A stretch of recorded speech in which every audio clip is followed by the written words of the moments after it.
The following program is being brought to you on the Voice America Business Channel. For more information about our network and to check our additional show hosts and topics of interest, please visit voiceamericabusiness.com.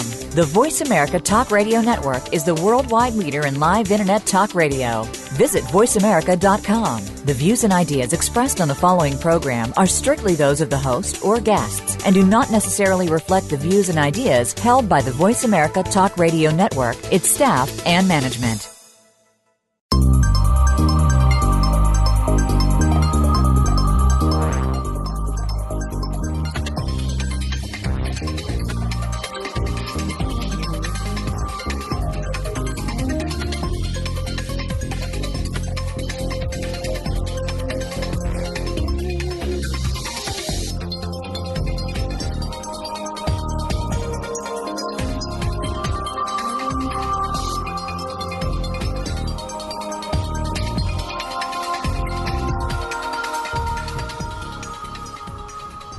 Welcome to the Global Business with Mahesh Joshi.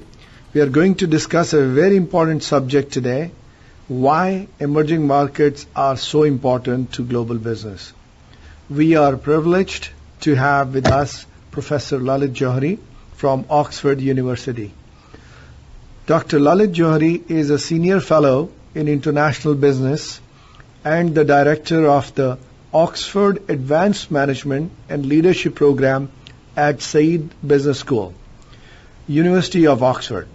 His areas of expertise include strategy and leadership in international businesses, alliances, including public-private partnerships, public policy and institutional reforms, and emerging markets.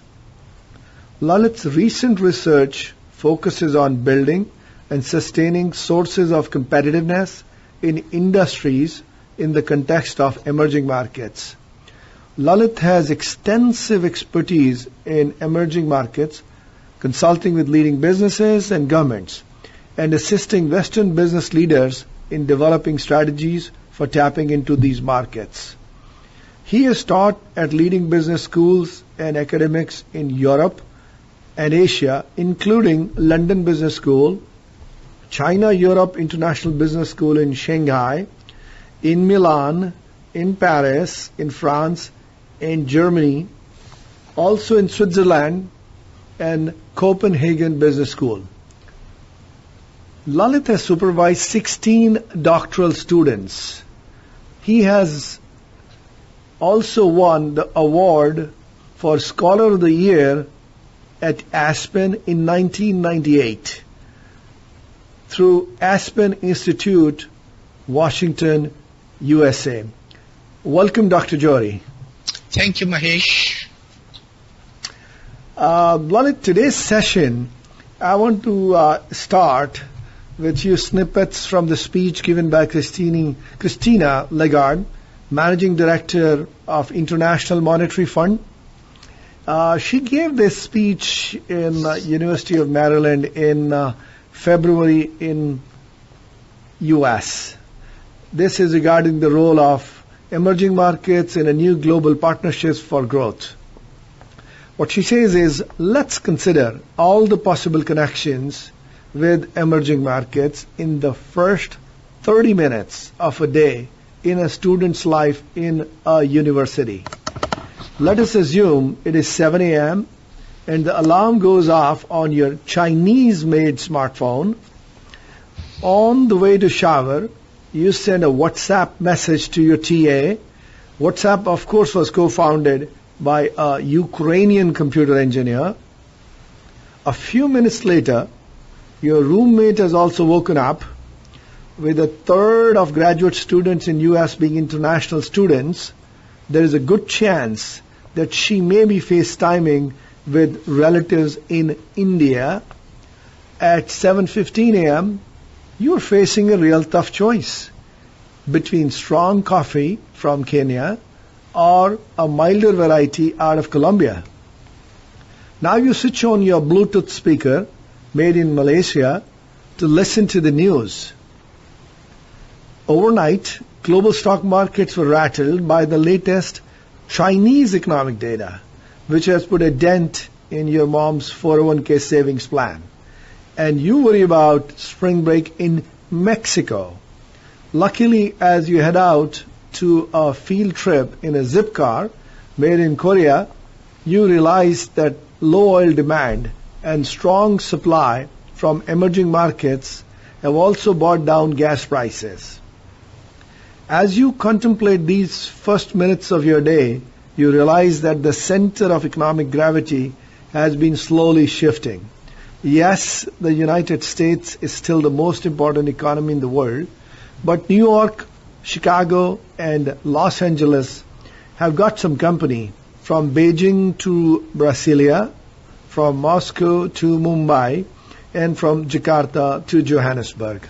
Lalit, I wanted to refer to this speech because it kind of gives that how well the global markets are connected and what is the impact of products and services coming out of emerging markets in somebody's life in a developed economy for in first 30 minutes of your day, the moment it starts. Yes. You are an expert in emerging markets, Lalit, and I would appreciate if you can please share with us your views on the role of emerging markets in global business. Yes, Mahesh, you are absolutely right. The emerging markets and the developed country markets are all integrated, and the role that the emerging markets are playing in the contemporary context can be viewed from multiple perspectives. I mean, traditionally, the emerging markets have been big exporters of commodities and raw materials to the rest of the world, and the export of commodities have contributed very significantly to the development of industrial and physical infrastructure in many countries around the world. Also, emerging markets provide a very important source of growth to many international companies when they export their products or even increase their presence in the emerging markets by opening their subsidiaries or through the joint venture mechanisms. Traditionally, we have seen that emerging markets have been an important base for sourcing labor-intensive goods and services. We all know that many ready-to-wear garments that we buy from the malls and the fashion brand stores are made in emerging markets. Similarly, we are also familiar with the call centers. When you want to make an inquiry about a service or a product from a company, our calls may be responded from somebody who's sitting in the emerging markets. However, in the recent period, the emerging markets are playing a more significant role. And this relates to their role as suppliers of capital, talent, and innovation. And these factors contribute in a major way to enhance the competitiveness of companies around the world.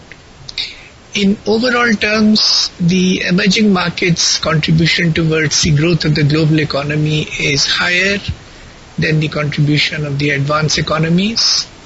The advanced economies are growing at approximately 2% per annum, whereas the emerging markets are growing at about 4.5% per annum. So this, according to me, is a very significant role that the emerging markets are playing in the context of global economy. Yeah, you're right. There are big numbers. I was looking at the numbers from United Nations Conference on Trade and Development, UNCTAD, which says that developing and emerging economies global foreign direct investment share increased to 52% in 2013. I'm using 13 as a reference point, which used to be only 29% in 2007. And this happened for the first time in 2012. And also, as you mentioned about the merchandise, the developing economies' share of world's merchandise exports increased to 45% in 2013 up from 34% in 2004. And if you look at the top 20 companies, as per the list of Forbes 2000, the developed market by 2007 had all the 20 companies coming from there. US 9, European countries 10, and Japan 1. So in 2013, the situation changed dramatically. It's only in 6 years. 7 of the top 20 companies came from emerging markets, with 5 coming from China, 1 from Brazil, and 1 from Russia. Mm-hmm. And we do hear at times about emerging markets slowing down. Yeah, definitely, there is a divergence in the emerging markets, which is increasing. They offer still immense potential, which is worth considering for any global business. Because each emerging market, could be China, India, Russia, Brazil, is different from each other. If you look at China, which is going for a managed slowdown, India's story is extremely positive on the back of reforms and proactive business reforms from the government of India. Mm-hmm. And, Lalit, what do you think are the primary attributes that make emerging markets attractive to international businesses? There are several attributes, Mahesh. First of all, there is a great market opportunity both for products and services. And this is a combination of the young demographics in many emerging markets, the rising purchasing power of the consuming classes, and then there is this whole class of highly aspirational customers who are interested in buying products and services which will enhance the quality of life and make the consumption of the products as the basis for their happiness and satisfaction. Another very interesting attribute of emerging markets is the entrepreneurial energy. When you travel through the emerging markets, you see that there is a strong surge in entrepreneurship. In countries like China and India, there are millions of micro and small businesses that are contributing to the local economy. Yeah, you're right. I think you are absolutely right. We had a few discussions in our last episode, Lalit, about the disruptive technologies and the role of startups. There are a lot of startups which are coming from these countries. Lalit, we're going to take a short break here. We want to continue on this question and the subject you are on, but we'll take a quick short break and we'll be back. Thank you.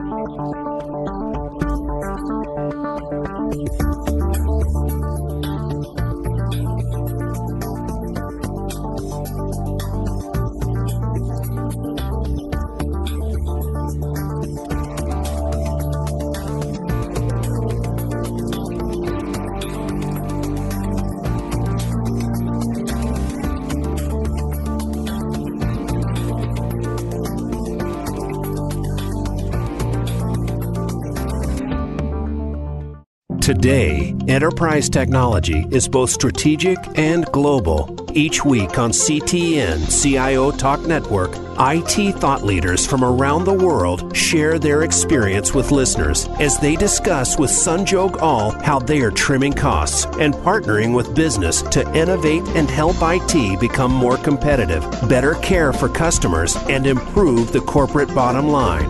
If you want to keep up with IT thought leadership, listen to CTN CIO Talk Network with Sanjog Aul at CIOTalkNetwork.com. Are you a business leader or executive that wants to achieve more? Not just in it for profit, but to do work you find meaningful that adds more value to more people in more ways. Listen for the Business Elevation Show with host Chris Cooper. You'll hear from successful achievers from around the world with the passion and experience to offer invaluable guidance. The Business Elevation Show can be heard live on Fridays at 8 a.m. US Pacific Time, usually 4 p.m. UK, on the Voice America Business Channel. Be more, achieve more.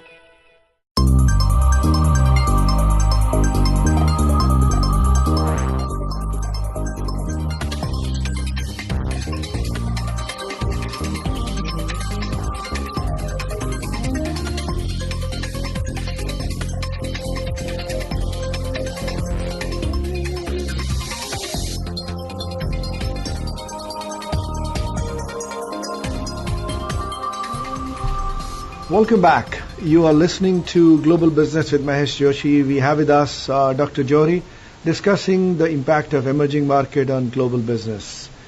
Lalit, we were having very good discussion on the culture developing in developing markets. We call it emerging markets, and you're talking about the entrepreneurship which is coming up there just before the break, and I'd like you to continue on that. Yeah, so as I said before that one of the most interesting aspects of emerging markets to me is that entrepreneurial energy where millions of micro and small businesses are contributing to the local economy. They are creating employment opportunities for unskilled, semi-skilled and skilled workforce.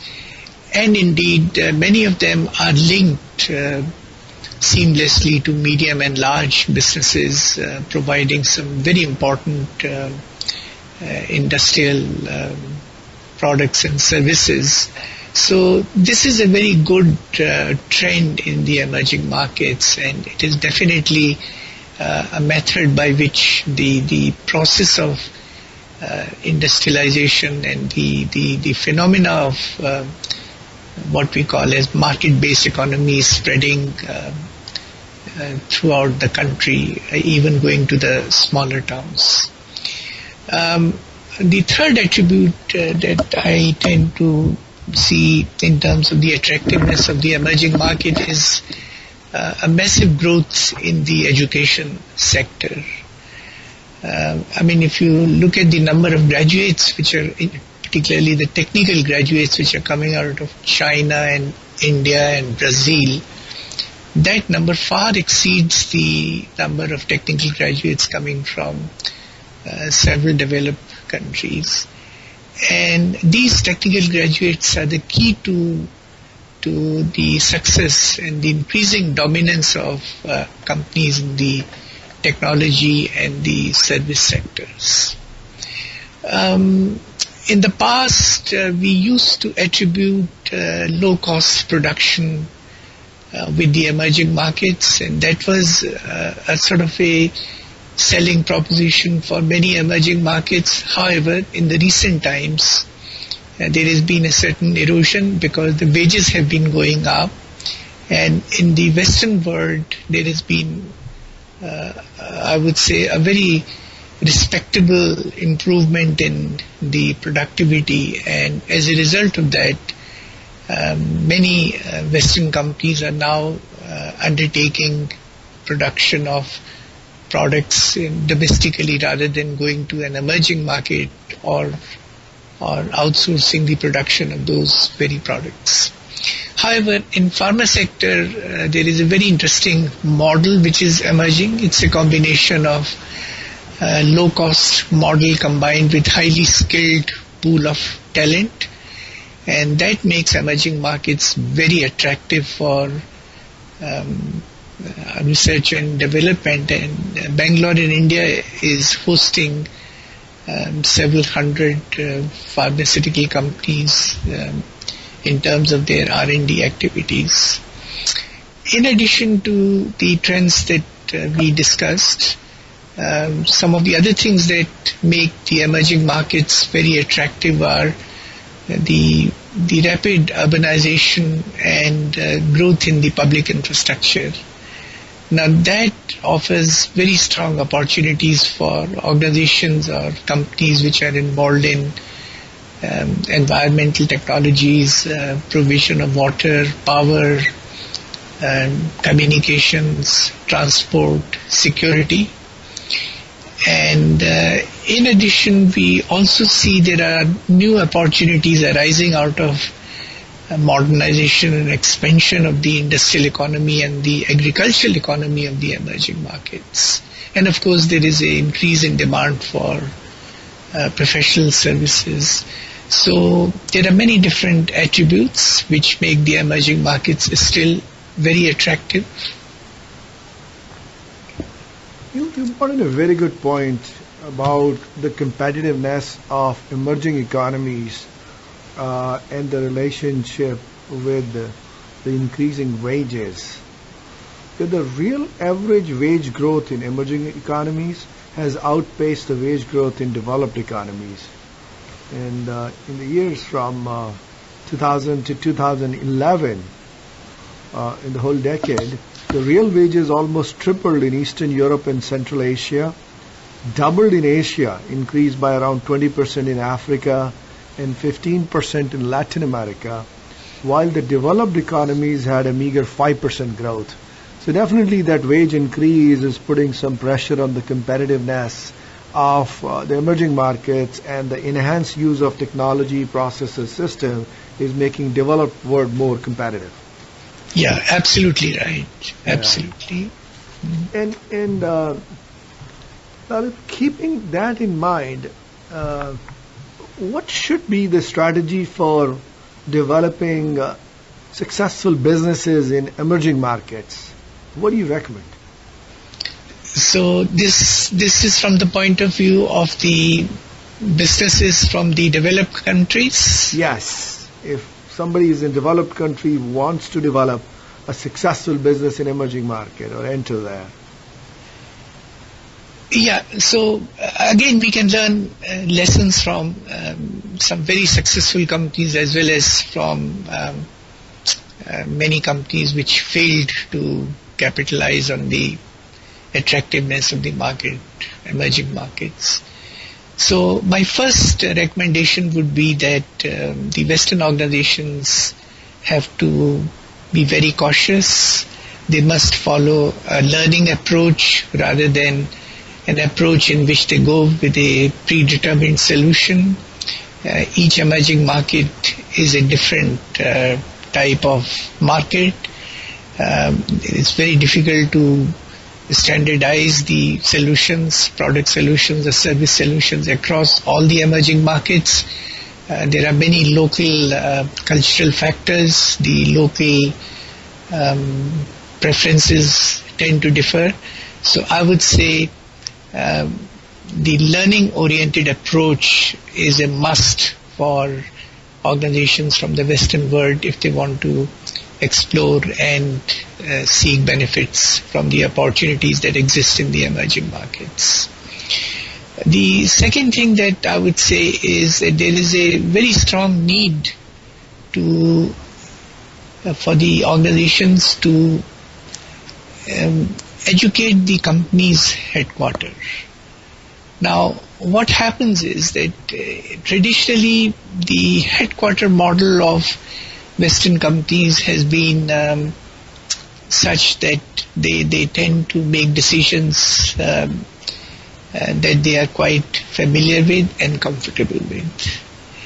And often there may be major knowledge gaps at the level of the top decision makers about the emerging markets.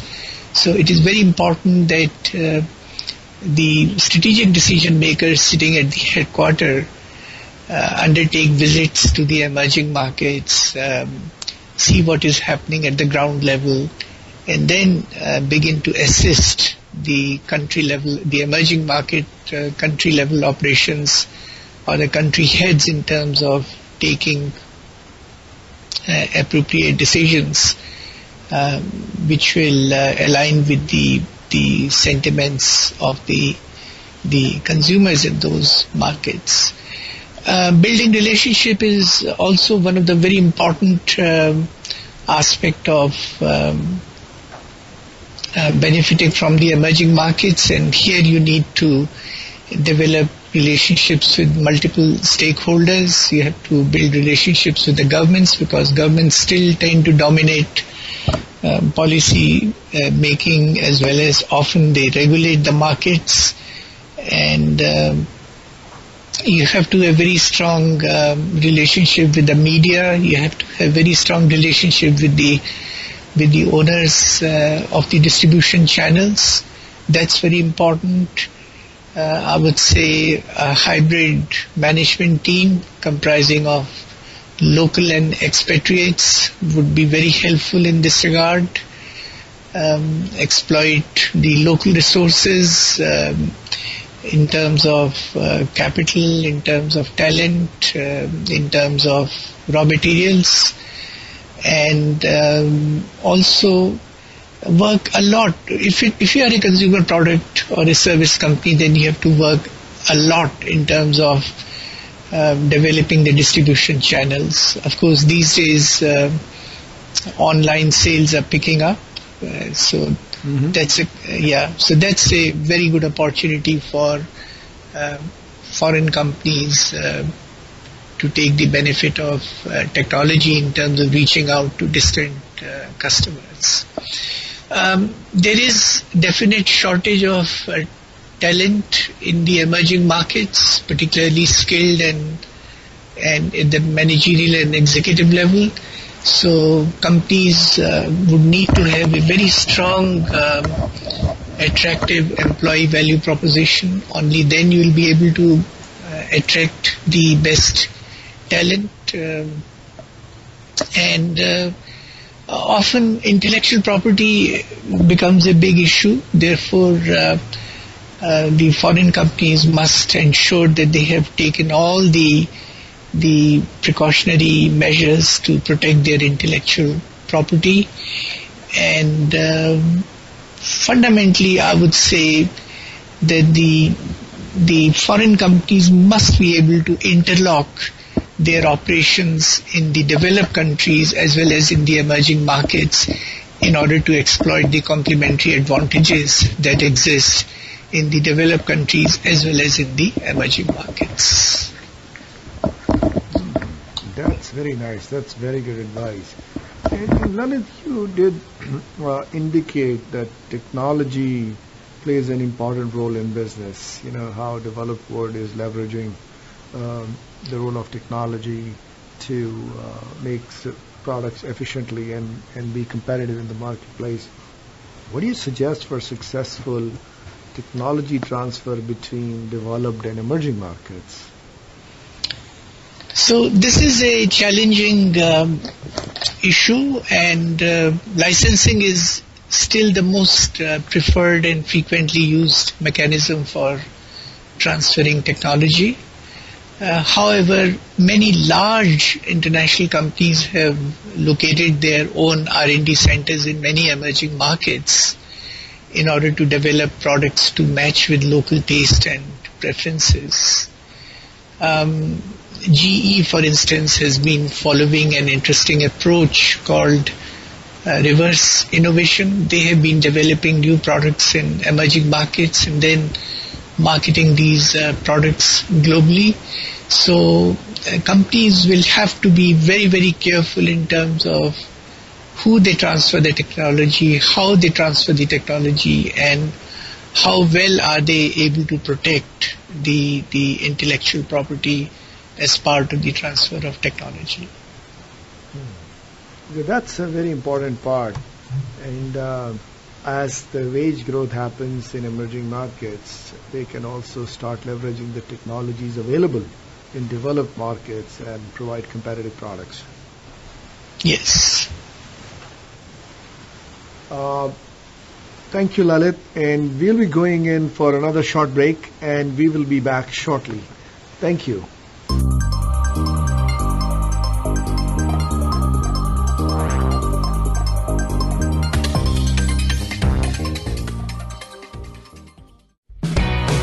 Many industries have been revolutionized by technology in the last decade. Books, music, TV, communications, and now it's happening to our money and the way we pay. Tune in to Breaking Banks with Brett King for a look at how technology and customer behavior will bring about more changes in banking in the next 10 years than in the last 200 years. Listen every Thursday at 3 p.m. Eastern Time, noon Pacific on Voice America Business Channel or on AM 1160 The Voice. You'll never look at your bank account the same again.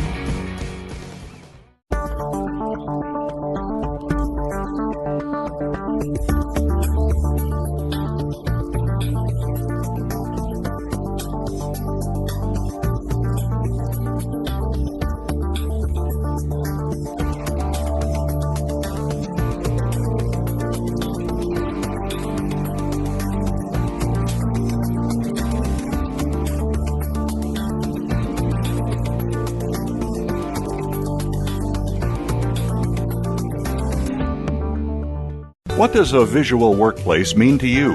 How does it contribute to operational excellence? And what steps do you take to put it powerfully in place? Listen to The Visual Workplace, work that makes sense, to find out. Each week, Dr. Gwendolyn Galsworth, visual workplace expert and award-winning author, shares tools and strategies to help you make the workplace speak at a glance without saying a word. Learn to work safer, faster, better, and at far less cost no matter what business you're in. Tune in to The Visual Workplace every Thursday at 10 a.m. Pacific, 1 p.m. Eastern on Voice America Business.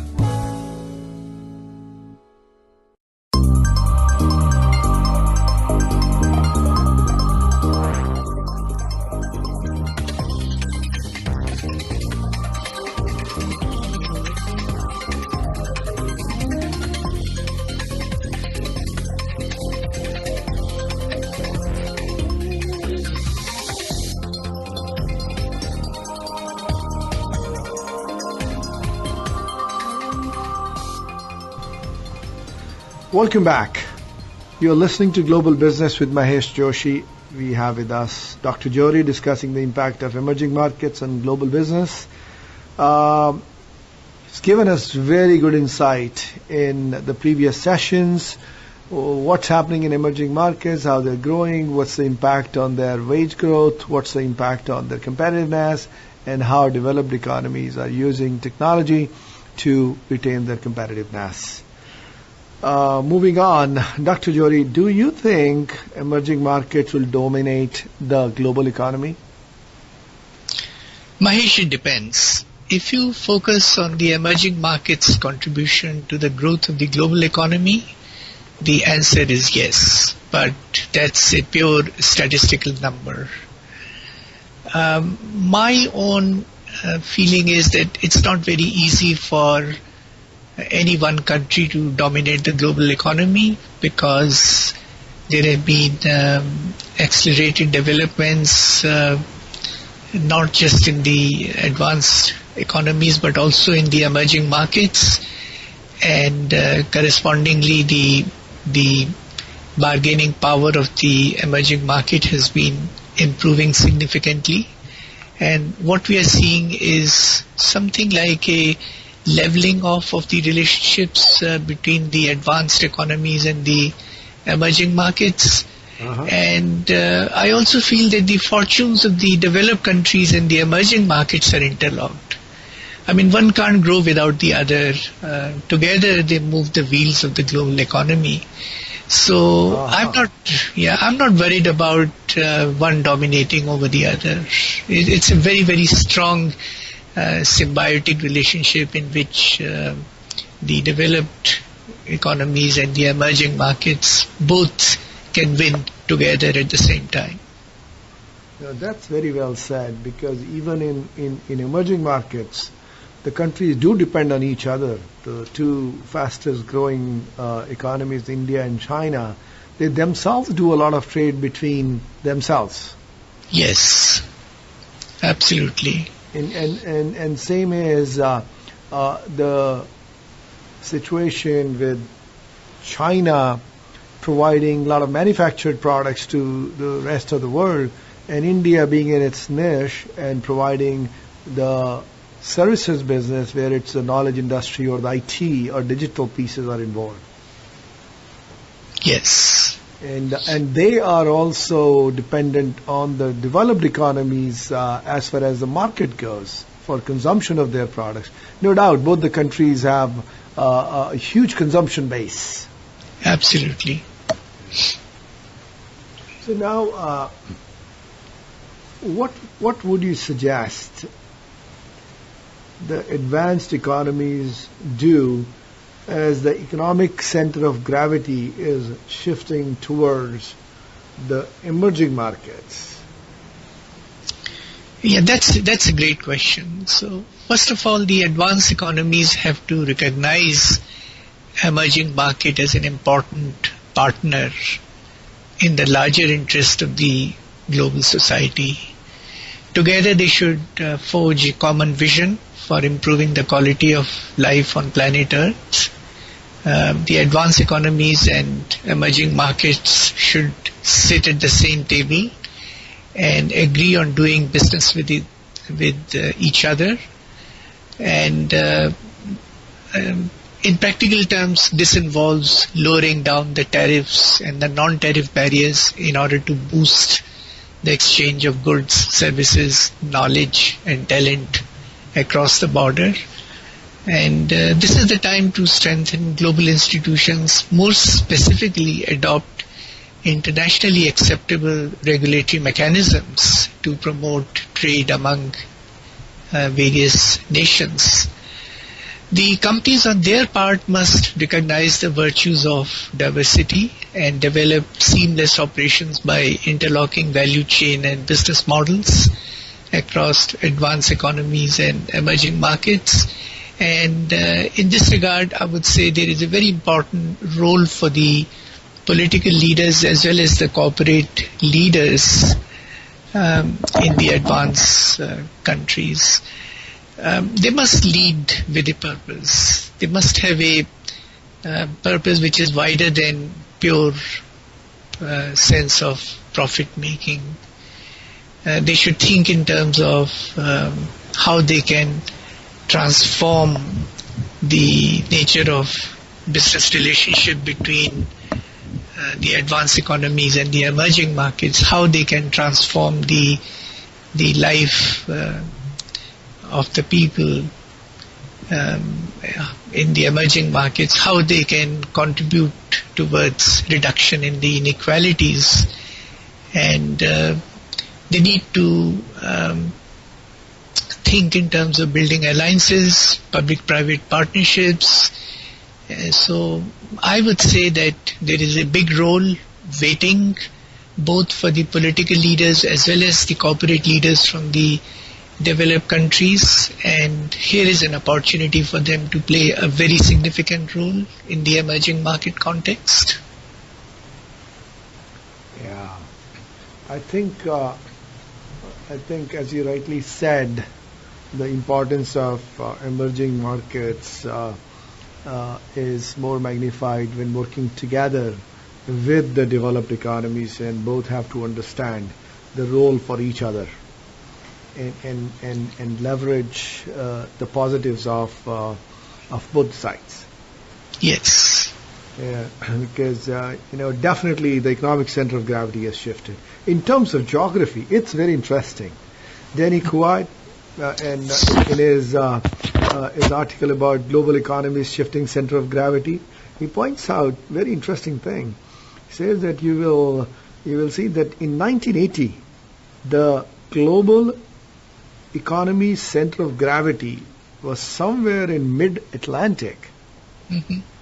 And if you move forward, you come to 2008 with the rise of China and rise of East Asia.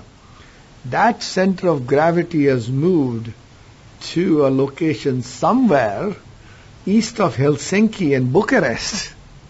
And this has been built with extrapolating growth in almost 700 locations across Earth. And that gives you the world's economic center of gravity. And what they're saying is by 2050, that's his projection, it would be literally somewhere between India and China.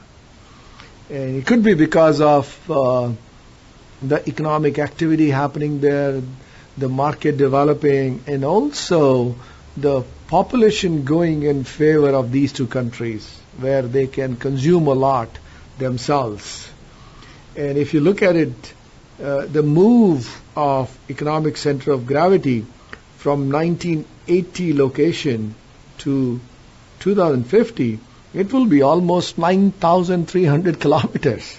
Mm-hmm. That's an amazing kind of fact coming out of his article. Yeah. And that's almost 1.5 times probably the radius of Earth. Mm-hmm. Yeah.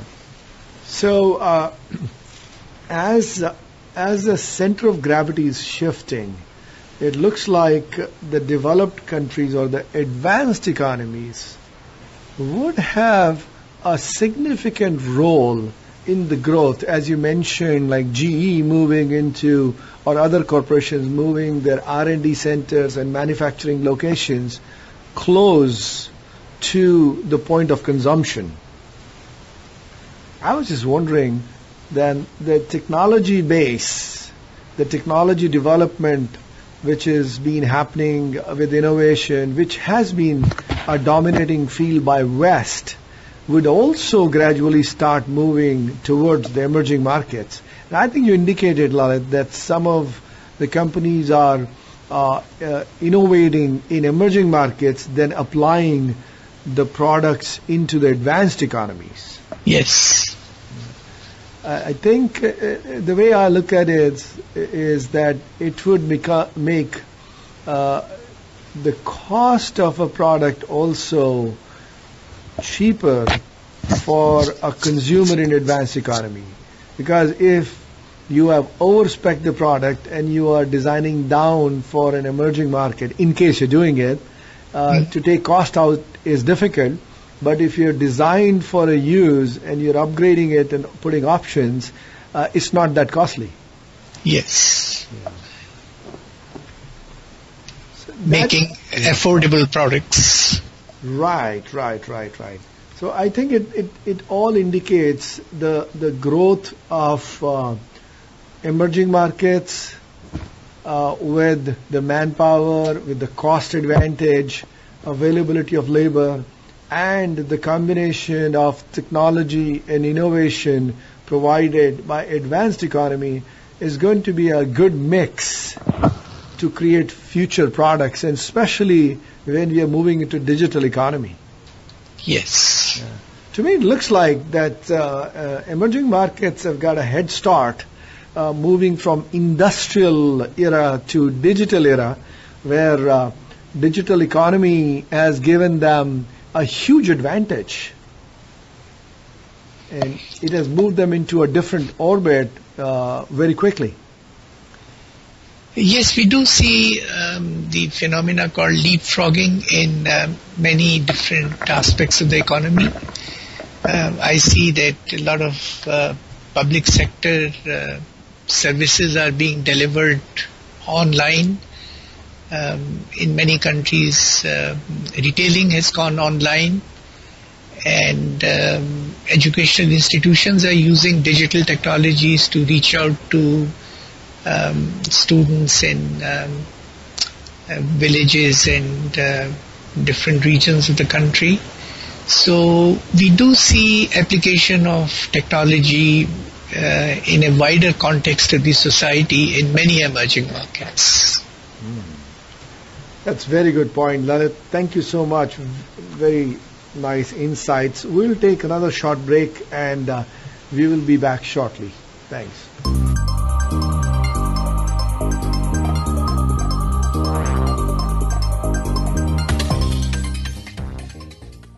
The leaders of today have certain characteristics that set them apart as success stories. These leaders have discovered transformational leadership. Now, you can discover the same ideas, insights, and programs that have led them to success. Inside Transformational Leadership is produced by Georgetown University's Institute for Transformational Leadership. We'll explore these success stories every Monday at 11 a.m. Eastern Time, 8 a.m. Pacific Time on the Voice America Business Channel. Are you a business innovator, or are you just sitting on the sidelines? Tune in every week for Coffee Break with Game Changers, presented by SAP. Host Bonnie D. Graham talks to a cross-section of the movers and shakers who are leading by example. They will share best practices and innovative ideas to keep you thinking and moving along with the best. Join us for Coffee Break with Game Changers, presented by SAP, Wednesday mornings at 11 a.m. Eastern Time, 8 a.m. Pacific Time on the Voice America Business Channel.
Welcome back. You are listening to Global Business with Mahesh Joshi.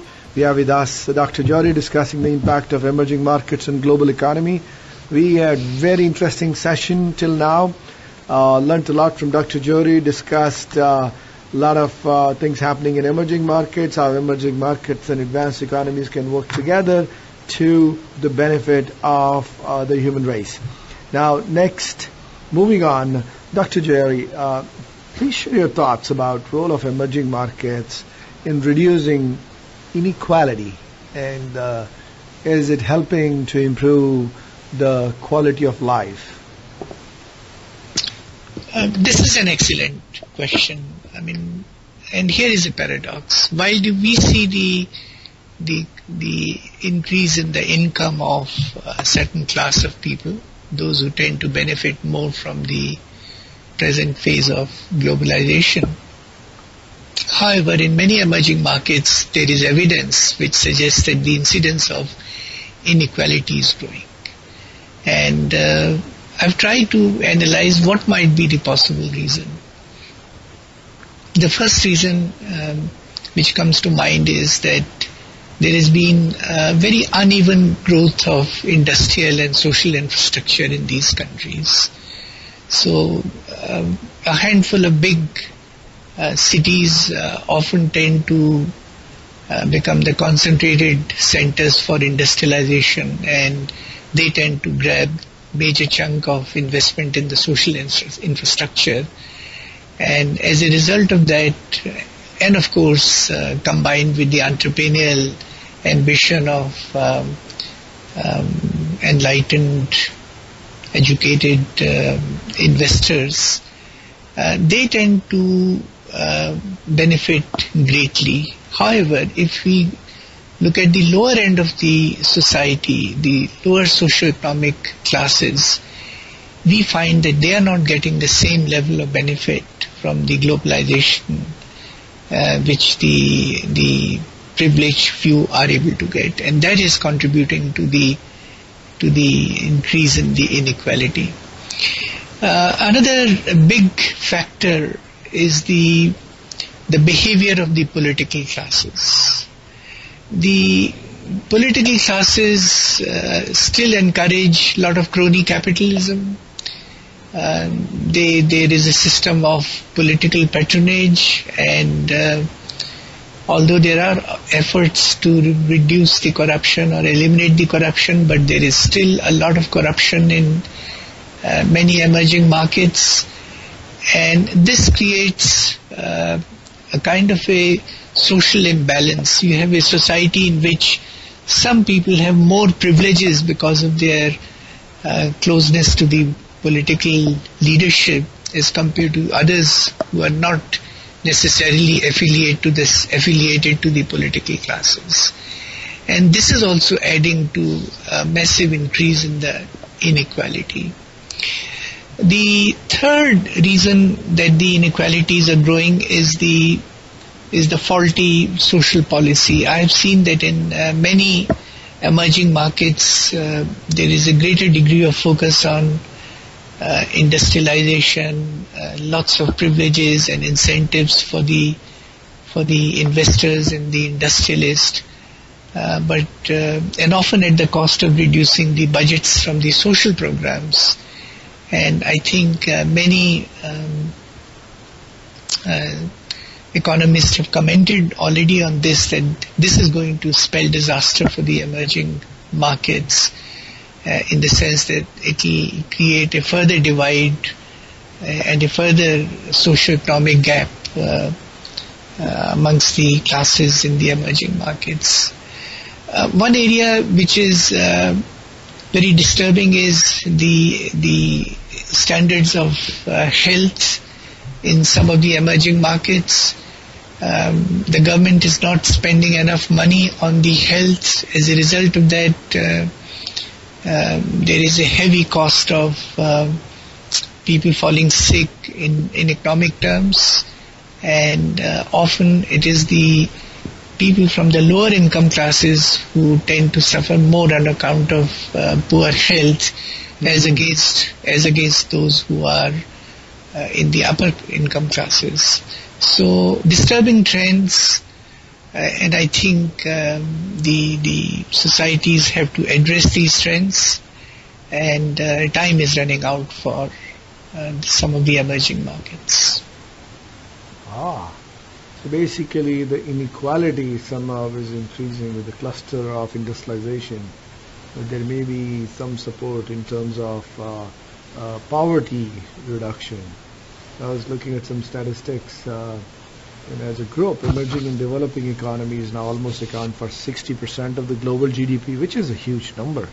Mm-hmm. And this is up from just under half only 10 years ago.